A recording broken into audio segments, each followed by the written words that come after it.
Necron C'Tan are a very popular and strong unit now in the meta, and if you're wondering how to deal with them playing Space Marines, Custodies or any other faction, this video is for you. Without further ado, let's dive right in. First step in dealing with anything is usually understanding what that something is, so we'll try to do just that. There are 4 varieties of C'Tan, and they are all very durable flying monsters that cost anywhere from 255 points to 375. Main shtick is durability, and believe me when I say they have a lot of it. They are all toughness 11, so very hard to wound with any low or medium strength attacks. They have 5+ feel no pain, so they essentially have 50% more wounds than their 12 wound count, so whichever wound they reanimate or regain will be 50% harder to remove. In addition to that, they also have any damage characteristics of attacks that are targeting them, so any damage that you manage to get through their toughness, through their 4+ invulnerable save, and they all have it, will get sliced in half, and then 33% of what is left is going to be ignored. That is how ridiculously tough they are.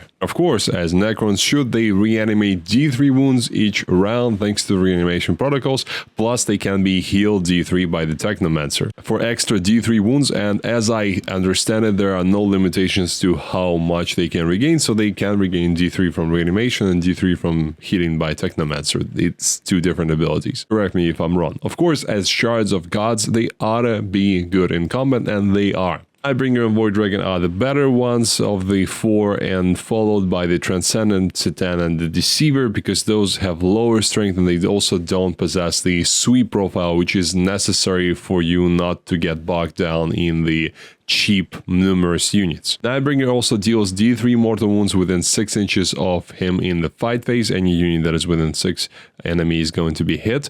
Dragon parasitically heals D3 wounds from vehicles, which again, as I understand, that combines with any other healing abilities. The Deceiver can redeploy 3 units after both you and your opponent have deployed your armies, and Transcendent C'Tan can teleport when he advances. Plus, each of them have their own small shooting profile. They're mostly either 18 inches or 12 inches in range, so not that long range, and they're decent, but nothing to really be that worried about compared to their combat ability. Just a reminder, if you like analysis like that and need some help with your 40k rosters or the game in general, check out the links in the description below for my Patreon, where I provide all that help. Now, to get rid of them, we need to understand their weaknesses, and here are the weaknesses that I have found. First is that their base save is 4+, so the same as the invulnerable save. It means that the best they can do is 3+ in cover. We'll talk about how to use that a bit later in the video.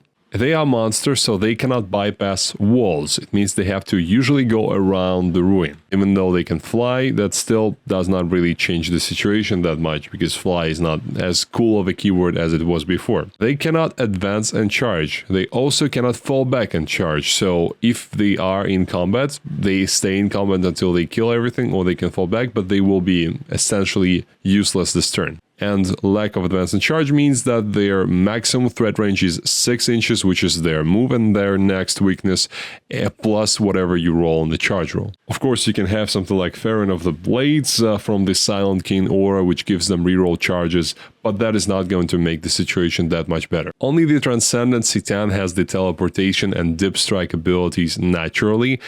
All other 3 ones can be obviously placed in reserves, but they cannot teleport without the Hypercrypt Legion detachment. They are melee-oriented units. It means that they become the damage dealers that you probably as a Necron player want them to be, only when they hit combat. They have limited synergy with the rest of the army. Most of the stratagems don't work with them, and most of the abilities of the units don't interact with them. The only thing that really interacts with them well is the Hypercrypt Legion that allows them to teleport around. Well, sort of, because you place them into strategic reserves, and only the deep strike capable, so the Transcendent C'Tan can be deployed anywhere like Grey Knights can, where the other ones must be deployed as strategic reserves, so a bit more restricted. And lastly, they cannot take enhancements, and they cannot be a warlord, which enhancements, they don't really need them that bad because they already have all the abilities inbuilt, but just something to keep in mind. Here's how to exploit the weaknesses. Best antidote against the C'Tan is the high volume damage 1 attacks. That would bring them down to their save, which is easy considering that the only way you can get a better save for them is being in cover. So if you're shooting at something with at them with something that is AP1, that is already enough. And make them roll a lot of dice. This way you are bypassing several key layers of their defense. The first one, and probably if you take a spreadsheet of their abilities and trying to figure out which one is the more expensive one, which one takes the price of C'Tan higher than the rest of them, I would say probably half damage is the one on top, closely followed by the 5+ Feel No Pain. And using damage 1 attacks, you're essentially bypassing one of the best defenses the C'Tan has, because they want you to attack them with something like damage 6 or damage 4 to really get their money's worth from that ability. And by using damage 1, you're essentially spitting them in the face, so to speak. Also, just from experience, 4+ Invulnerable Save works much better against lower, less numerous and more high quality, high damage attacks than it works against just a bunch of dice. Because when you're rolling 30 dice, stats say that you're gonna roll about 15 fails and 15 successes. If it's just 3 really good shots of Eradicators, for example, and you roll 3 dice, chances are you're gonna probably roll 2 4s, and then one of them can be rerolled with a command point, and then you've done no damage whatsoever. Imagine that, but with all damage spread out into small damage 1 increments. A very different story. You also need some sort of lethal hits ability or a wound modifier, because obviously damage 1 attacks are rarely strength 12 or something. They usually are lower strength, so you need some way to get those wounds through the high toughness they have, which is essentially the only real defense they have against these kinds of attacks, apart from, of course, the Invulnerable Save and the 5+ Feel No Pain, which they don't go anywhere. You're just trying to get the best efficiency. Once you do that, it's actually much easier to destroy C'Tan than you might think. And good examples of attacks that qualify for this are Biologist Aggressors, so the shooting part of them, of course, because the actual combat is damage 2, so it's not that good. They still will be efficient, it's just going to cut the efficiency in half.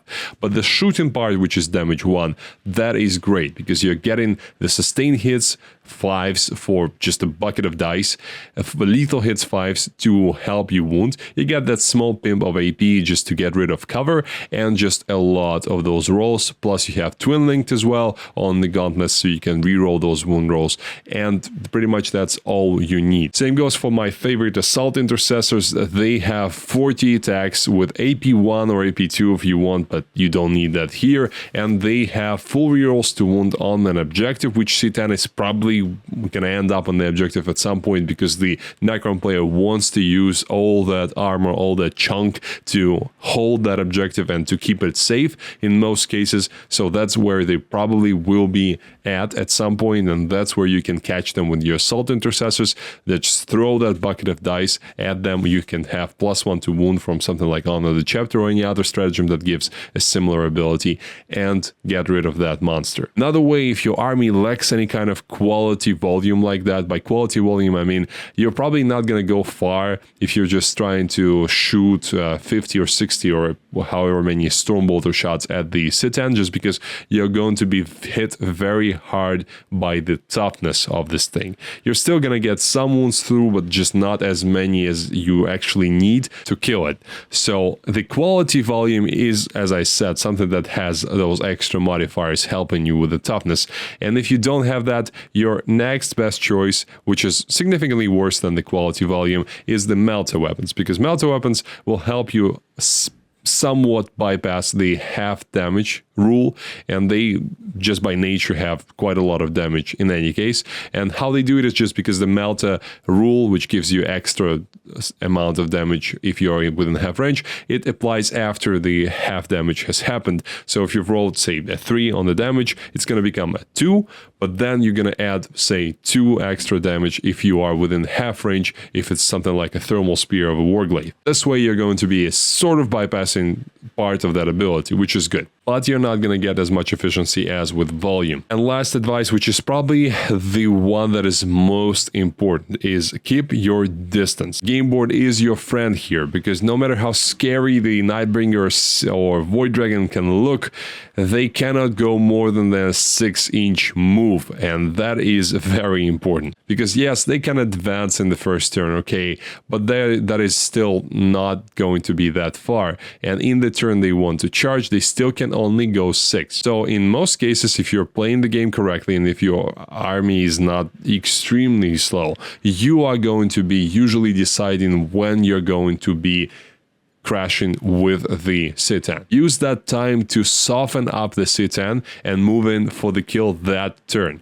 And why I'm saying that turn is because you don't commit to the C'Tan unless you have resources to finish it, because that's how you lose all the efficiencies, by allowing the Necron player to use the reanimation protocols or technomancer or whatever they can use to restore the wounds on this thing. You kill it with one smooth motion. You start in the shooting phase, you soften it up, and then if it wasn't enough for some reason, then you move in with a similar kind of profile and finish off the C'Tan. Let me know if you have trouble dealing with the C'Tan in your games before. I would love to hear that in the comment section below. Thank you for watching, guys, and I'll see you next time.